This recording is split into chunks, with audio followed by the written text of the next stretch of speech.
بسم الله الرحمن الرحیم. ګران کتونکو السلام علیکم. دا وخت راغلی یو د بیبیوړ سره مخامخ شمورګار علاقه کې ولاړ یو. دا یو داسې ښکلی سپاټ دی چې د دې نه ټولې علاقې په نظر باندې راځي. مخامخ بیبیوړ، ګندیګار، اونکار، داروړه، دا ټولې علاقې ډېر په اسانه د دې ځای نه ښکاري. د دې سره خواته تاسو مخامخ دغه غر وینئ، نو د دغه غر په سر باندې چې کومې ټاورې ولاړې دي، دغه ټاورې موږ تاسو ته ښایو.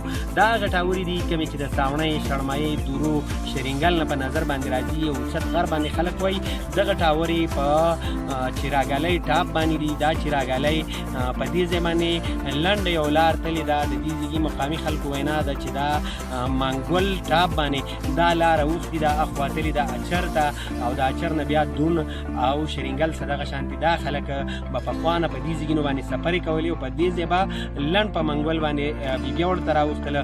او داسې هم د مشرانو نه اورو چې د هغه ځای نه به خلک بیبیوړ ته په سوداګانو پسې راتله. دې سایډ ته که تاسو ووینئ دا غر موږ تاسو ته ښایو. دغه غر باندې په دې ځای چې تاسو لنډ ور واوړئ نو اخوا طرف ته شکلۍ ټاپ دی، او هغه شکلۍ ټوریزم سپاټ دی. تاسو ټول به د هغې نوم اورېدلی. صاحب آباد نه هغې ته په کوټکي باندې لار تللې ده. دغه شکلۍ ټاپ ته ډېر زیات سیلانیان راځي او د هغه ځای د ښکلاګانو نه خوند اخلي.